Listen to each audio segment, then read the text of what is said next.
Nyt tehdään lapoja aktivoiva liike, missä tulee taas seistä hyvässä asennossa.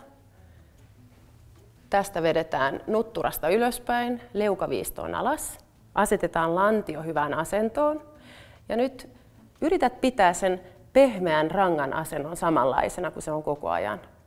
Tässä kierrä peukalot sisäänpäin, vie kädet selän taakse. Ja ihan lavoista asti pumppaat yhteen. Ja sellainen napakasti. Ykka, ykka, ykka. Just näin. Kaulan lihakset rentoina. Ranka rentona.